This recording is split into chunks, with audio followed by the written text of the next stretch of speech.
Welcome back to news TV 84 viewers. Break ਤੋਂ ਬਾਅਦ ਸਾਡੇ ਨਾਲ ਕੈਲਗਰੀ ਕੈਨੇਡਾ ਤੋਂ ਲਾਈਨ ਤੇ ਜੁੜ ਚੁੱਕੇ ਹਨ ਸਰਦਾਰ ਹਰਚਰਨ ਸਿੰਘ, ਸਿੱਖ ਵਿਰਸਾ ਮੈਗਜ਼ੀਨ ਦੇ ਐਡੀਟਰ।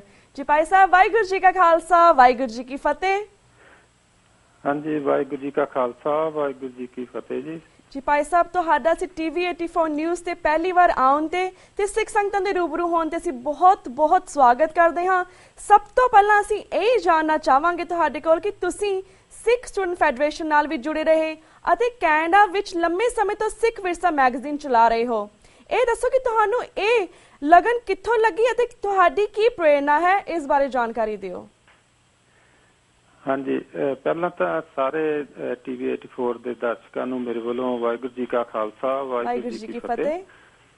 ਤੇ ਜਿਹੜਾ ਅਸੀਂ ਮੈਗਜ਼ੀਨ ਚਲਾ ਰਹੇ ਹਾਂ, ਇਹ 95 ਦੇ ਵਿੱਚ ਮੈਂ ਸੋਚਿਆ ਸੀਗਾ ਵੀ ਕੋਈ ਏਦਾਂ ਦਾ ਮੈਗਜ਼ੀਨ ਸ਼ੁਰੂ ਕੀਤਾ ਜਾਵੇ ਜੀ, ਜਿਹੜਾ ਮਤਲਬ ਵੀ ਸਾਰੇ ਨਾਰਥ ਅਮਰੀਕਾ, ਘੱਟੋ ਘੱਟ ਨਾਰਥ ਅਮਰੀਕਾ ਦੇ ਵਿੱਚ ਜਿਹੜੇ ਸਿੱਖ ਇਸ਼ੂਜ਼ ਹੈਗੇ ਆ, ਭਾਵੇਂ ਵਰਲਡ ਵਾਈਡ ਜਾਂ ਨਾਰਥ ਅਮਰੀਕਾ, ਉਹਨਾਂ ਨੂੰ ਕਵਰ ਕੀਤਾ ਜਾਵੇ। ਤਾਂ ਇੱਦਾਂ ਕੋਈ ਕ੍ਰੈਡੀਬਲ ਮੈਗਜ਼ੀਨ ਹੋਵੇ ਵੀ ਜਿਹੜਾ ਸਾਰੇ ਸ਼ਹਿਰਾਂ 'ਚ ਜਾਵੇ ਤੇ ਉਹ ਜਿਹੜੀ ਸਿੱਖਾਂ ਦੀ ਗੱਲ ਜਿਹੜੀ ਆ ਉਹ ਇੰਟਰਨੈਸ਼ਨਲੀ ਕਰਨ ਦੇ ਉਹ ਸਮਰੱਥ ਹੋਵੇ ਜੀ।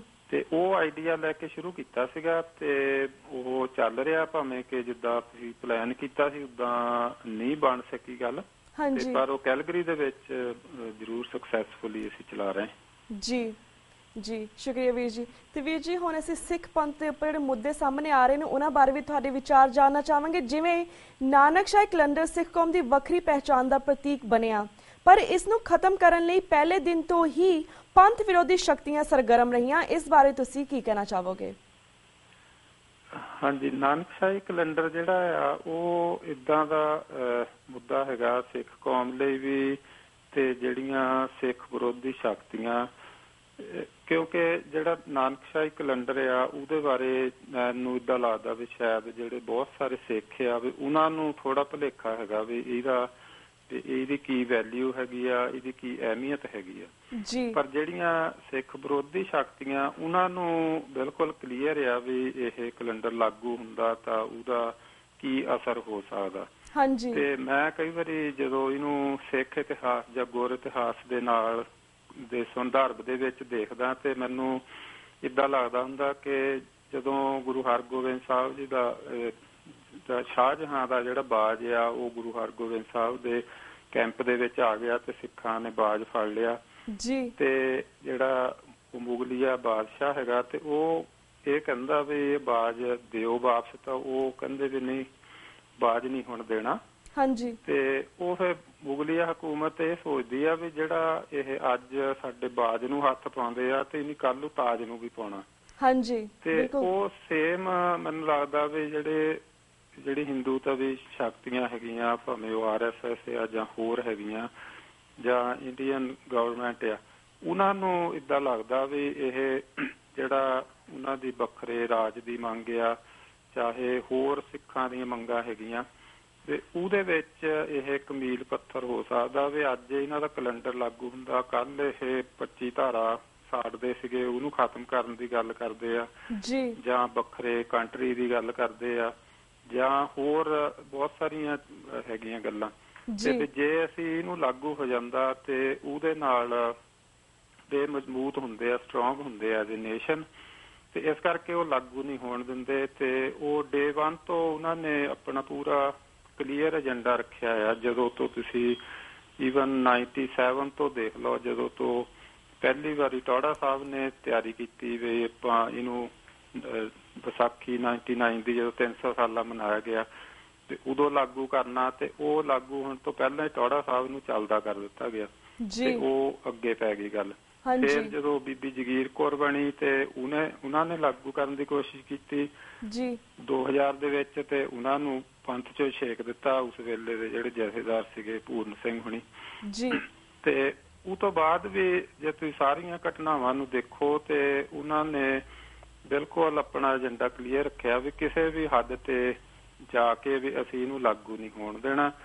ਤੇ ਜੇ ਇਹ ਲਾਗੂ 2003 ਚ ਹੋਇਆ ਸੀਗਾ ਤੇ ਉਹ ਸਿਰਫ ਇਸ ਕਰਕੇ ਹੋਇਆ ਵੀ ਜਦੋਂ 2002 ਦੇ ਵਿੱਚ ਬਾਦਲ ਸਾਹਿਬ ਅਕਾਲੀ ਦਲ ਦੀ ਜਿਹੜੀ ਗਵਰਨਮੈਂਟ ਉਹ ਟੁੱਟ ਚੁੱਕੀ ਸੀ, ਕਾਂਗਰਸ ਦੀ ਗਵਰਨਮੈਂਟ ਆ ਗਈ ਕੈਪਟਨ ਸਾਹਿਬ ਦੀ, ਤੇ ਉਹਨਾਂ ਨੇ ਉਸ ਵੇਲੇ ਸੋਚਿਆ ਵੀ ਅਸੀਂ ਵੀ ਕੋਈ ਮੁੱਦਾ ਲਿਆਈਏ ਵੀ ਅਸੀਂ ਸਿੱਖਾਂ 'ਚ ਆਪਣੀ ਸਾਖ ਬਣਾਉਣ ਲਈ, ਤੇ ਇਸ ਕਰਕੇ ਬਾਦਲ ਸਾਹਿਬ ਨੇ 2003 ਦੇ ਵਿੱਚ ਲਾਗੂ ਕਰਾਇਆ।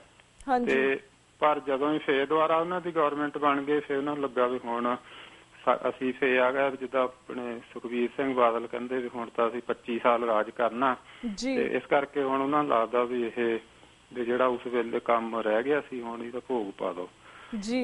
ਤੇ ਜਿਹੜੀ ਸੰਤ ਸਮਾਜ ਆ, ਸ਼੍ਰੋਮਣੀ ਕਮੇਟੀ ਆ, ਤਖਤਾਂ ਦੇ ਜਥੇਦਾਰ, ਇਹ ਸਾਰੇ ਰਲੇ ਉਹ ਕਹਿ ਲਓ ਜਾਂ ਉਹਨਾਂ ਲੋਕਾਂ ਦੇ ਇਸ਼ਾਰੇ ਤੇ ਕੰਮ ਕਰਦੇ ਆ ਜਿਹੜੇ ਜਿਨ੍ਹਾਂ ਨੂੰ ਆਪਾਂ ਸਿੱਖ ਵਿਰੋਧੀ ਸ਼ਕਤੀਆਂ ਕਹਿ ਦਿੰਦੇ ਆ, RSS ਕਹਿ ਦਿੰਦੇ ਜੀ। ਬਿਲਕੁਲ। ਤੇ ਇਸ ਕਰਕੇ ਜਿਹੜੀ ਹੁਣ ਸਿੱਖਾਂ ਦੀ ਹਾਲਤ ਆ ਕੋਈ ਬਹੁਤੀ ਚੰਗੀ ਨਹੀਂ ਹੈਗੀ, ਕਿਉਂਕਿ ਸਾਡੀਆਂ ਜਿਹੜੀਆਂ ਮੁੱਖ ਸੰਸਥਾਵਾਂ ਉਹਨਾਂ ਦੇ ਉੱਤੇ ਜਿਹੜੇ ਵਿਰੋਧੀ ਲੋਕ ਆ ਉਹਨਾਂ ਦਾ ਕੰਟਰੋਲ ਹੋ ਚੁੱਕਾ। ਹਾਂਜੀ, ਬਿਲਕੁਲ ਬਿਲਕੁਲ ਵੀਰ ਜੀ, ਤੁਹਾਡਾ ਬਹੁਤ ਬਹੁਤ ਸ਼ੁਕਰੀਆ, ਤੁਸੀਂ ਪੂਰਾ ਇਹ ਵੇਰਵਾ ਦਿੱਤਾ। ਤੇ ਇਸ ਦੇ ਨਾਲ ਅਸੀਂ ਤੁਹਾਡੇ ਕੋਲ ਇਹ ਵੀ ਜਾਣਨਾ ਚਾਹਾਂਗੇ, ਜਿਸ ਤਰ੍ਹਾਂ ਇੰਗਲੈਂਡ ਦੀ ਸਰਕਾਰ ਵੱਲੋਂ ਇਹ ਮੰਨਣਾ ਕਿ ਉਸਨੇ ਘੱਲੂਘਾਰੇ 84 ਲਈ ਪਲਾਨ ਤਿਆਰ ਕਰਨ ਵਿੱਚ ਭਾਰਤ ਦੀ ਮਦਦ ਕੀਤੀ ਸੀ, ਇਸ ਬਾਰੇ ਤੁਸੀਂ ਕੀ ਕਹਿਣਾ ਚਾਹੋਗੇ?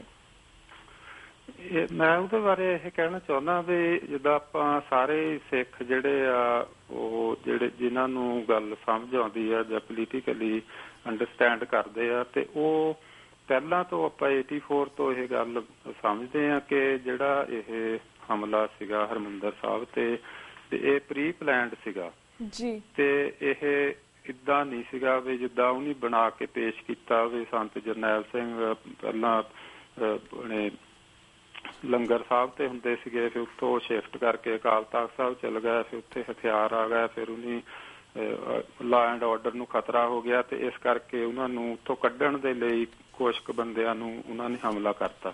ਹਾਂਜੀ, ਇੱਦਾਂ ਹੈ ਨਹੀਂ ਸੀਗਾ, ਤੇ ਉਹ ਬਿਲਕੁਲ ਪਲਾਨਡ ਸੀਗਾ। ਤੇ ਉਹਦੇ ਵਿੱਚ ਇੰਗਲੈਂਡ ਦੀ ਜਿੱਦਾਂ ਪਹਿਲਾਂ ਆਪਾਂ ਨੂੰ ਸਾਰੇ ਮਤਲਬ ਇਹ ਸ਼ੱਕ ਕਰਦੇ ਆ ਵੀ ਰਸ਼ੀਆ ਦੀ ਇਹਦੇ ਵਿੱਚ ਭੂਮਿਕਾ ਰਹੀ ਆ ਜੀ, ਤੇ ਹੁਣ ਭਾਵੇਂ ਉਹ ਅਜੇ ਤਾਈਂ ਉਹ ਕਲੀਅਰ ਨਹੀਂ ਹੋ ਸਕਿਆ, ਤੇ ਹੁਣ ਇੰਗਲੈਂਡ ਦੀ ਆ ਗਈ ਆ, ਹੋ ਸਕਦਾ ਕੱਲ ਨੂੰ ਕੋਈ ਅਮਰੀਕਾ ਦੀ ਵੀ ਹੋ ਸਕਦੀ ਆ, ਕੈਨੇਡਾ ਦੀ ਵੀ ਹੋ ਸਕਦੀ ਆ। ਬਿਲਕੁਲ। ਤੇ ਕਿਉਂਕਿ ਜਿੱਥੇ ਵੀ ਸਿੱਖ ਸੀਗੇ ਤਾਂ ਉਹਨਾਂ ਨੇ ਪਹਿਲਾਂ ਹੀ ਇੰਦਰਾ ਗਾਂਧੀ ਨੇ ਇਹ ਕਰ ਲਿਆ ਸੀਗਾ ਵੀ ਇਹਦਾ ਵਿਰੋਧ ਹੋਣਾ ਤੇ ਸਿੱਖਾਂ ਨੇ ਚੁੱਪ ਕਰਕੇ ਨਹੀਂ ਬੈਠਣਾ, ਤੇ ਇਸ ਕਰਕੇ ਉਹਨੇ ਆਪਣੇ ਤੌਰ ਤੇ ਪ੍ਰਬੰਧ ਕੀਤੇ ਸੀਗੇ ਵੀ ਤਾਂ ਕਿ ਵੀ ਜੇ ਬਾਕੀ ਦੇਸ਼ਾਂ 'ਚ ਵਿਰੋਧ ਹੋਊਗਾ ਇੰਡੀਆ ਦਾ ਤੇ ਉਹਨਾਂ ਨੂੰ ਕਿੱਦਾਂ ਟੈਕਲ ਕਰਨਾ ਜੀ। ਤੇ ਇਸ ਕਰਕੇ ਇਹ ਜਿਹੜਾ ਕੋਈ ਨਵੀਂ ਗੱਲ ਨਹੀਂ ਹੈਗੀ, ਪਰ ਇਹਦੇ ਵਿੱਚ ਜੋ ਹੁਣ ਗੱਲਾਂ ਸਾਹਮਣੇ ਆ ਰਹੀਆਂ ਉਹਦੇ 'ਚ ਮੇਰੇ ਖਿਆਲ 'ਚ ਜਿਹੜੇ ਸਿੱਖ ਸੰਸਥਾਵਾਂ ਹੈਗੀਆਂ, ਖਾਸ ਕਰ ਗੁਰਦੁਆਰਾ ਕਮੇਟੀਆਂ,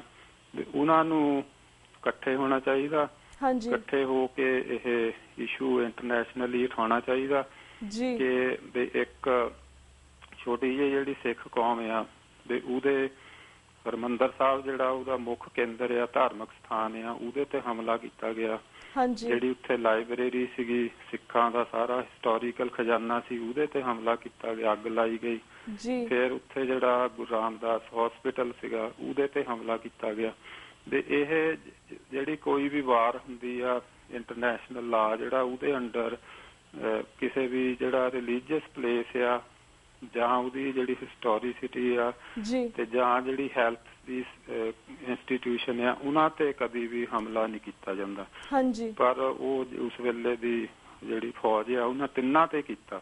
ਇਸ ਕਰਕੇ ਜਿਹੜਾ ਸਿੱਖਾਂ ਦਾ ਕੇਸ ਮਜ਼ਬੂਤ ਹੈਗਾ ਕਾਫੀ, ਪਰ ਇਹ ਆ ਵੀ ਜੇ ਆਪਾਂ ਇਕੱਠੇ ਹੋ ਕੇ ਉਸ ਗੱਲ ਤੇ ਆਪਣਾ ਕੇਸ ਪ੍ਰਜੈਂਟ ਕਰਦੇ ਆ ਤੇ ਫਿਰ ਕੁਛ ਨਾ ਕੁਛ ਸਿੱਖਾਂ ਨੂੰ ਇਹਦੇ ਵਿੱਚੋਂ ਤਾਕਤ ਵੀ ਮਿਲ ਸਕਦੀ ਆ। ਉਹ ਜਿਹੜਾ ਆਪਣਾ ਇਸ਼ੂ ਆ ਉਹ ਇੰਟਰਨੈਸ਼ਨਲੀ ਵੀ ਰੈਕਗਨਾਈਜ਼ ਹੋ ਸਕਦਾ ਜੀ। ਬਿਲਕੁਲ।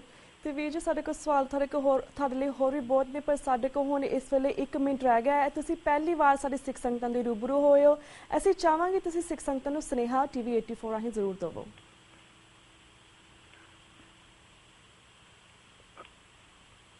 ਹੈਲੋ। ਹਾਂਜੀ ਵੀਰ ਜੀ, ਅਸੀਂ ਚਾਹਾਂਗੇ ਕਿ ਜਿਸ ਤੁਹਾਡਾ ਬਹੁਤ ਬਹੁਤ ਧੰਨਵਾਦ ਸਮਾਂ ਦੇਣ ਦੇ ਲਈ ਜੀ। ਤੇ ਜਿਹੜੇ ਮੈਂ ਤੁਹਾਡਾ ਪ੍ਰੋਗਰਾਮ ਸੁਣਦਾ ਰਹਿੰਦਾ ਇੰਟਰਨੈਟ ਦੇ ਉੱਤੇ ਵੀ, ਆਈਫੋਨ ਤੇ ਵੀ, ਤੇ ਜਾਂ YouTube ਤੇ ਵੀ ਦੇਖਦੇ ਆ, ਤੇ ਬਹੁਤ ਵਧੀਆ ਤੁਸੀਂ ਉਪਰਾਲਾ ਕਰਦੇ ਆ। ਤੇ ਮੈਂ ਤਾਂ ਇਹ ਕਹੂੰਗਾ ਵੀ ਜਿਹੜੀ ਸਾਡੀਆਂ ਮੇਨ ਇੰਸਟੀਟਿਊਸ਼ਨ ਹੈਗੇ ਗੁਰਦੁਆਰਾ ਸਾਹਿਬ ਬਾਹਰਲੇ ਦੇਸ਼ਾਂ 'ਚ ਖਾਸ ਕਰ ਤੇ ਉਹਨਾਂ ਨੂੰ ਯੂਨਾਈਟ ਹੋਣ ਦੀ ਲੋੜ ਹੈਗੀ ਆ।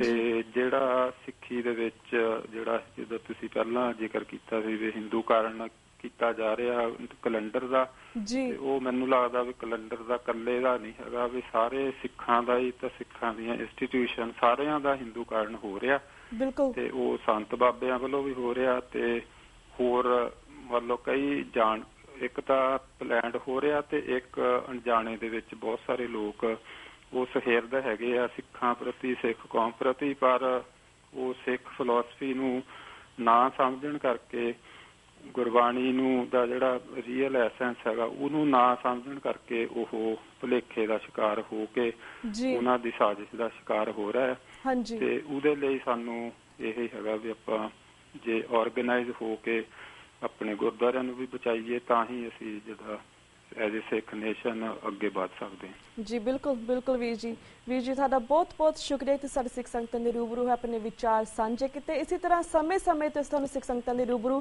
ਇਸੇ ਤਰ੍ਹਾਂ ਕਰਵਾਉਂਦੇ ਰਵਾਂਗੇ, ਤੁਹਾਡੇ ਵਿਚਾਰ ਵੀ ਜਾਣਦੇ ਰਵਾਂਗੇ, ਪਰ ਤਦ ਤੱਕ ਲਈ ਮੈਂ ਤੁਹਾਡੇ ਕੋਲ ਇਜਾਜ਼ਤ ਲੈਂਦੀ ਹਾਂ। ਵਾਹਿਗੁਰੂ ਜੀ ਕਾ ਖਾਲਸਾ, ਵਾਹਿਗੁਰੂ ਜੀ ਕੀ ਫਤਿਹ। ਤੇ ਵਿਊਅਰਸ ਇੱਥੇ ਮੈਂ ਤੁਹਾਡੇ ਕੋਲ ਇਜਾਜ਼ਤ ਲੈਂਦੀ ਹਾਂ। ਅਸੀਂ ਮਿਲਾਂਗੇ ਕੱਲ ਨੂੰ ਸੇਮ ਟਾਈਮ ਸੇਮ ਸ਼ੋਅ ਤੇ। ਤਦ ਤੱਕ ਲਈ ਵਾਹਿਗੁਰੂ ਜੀ ਕਾ ਖਾਲਸਾ, ਵਾਹਿਗੁਰੂ ਜੀ ਕੀ ਫਤਿਹ।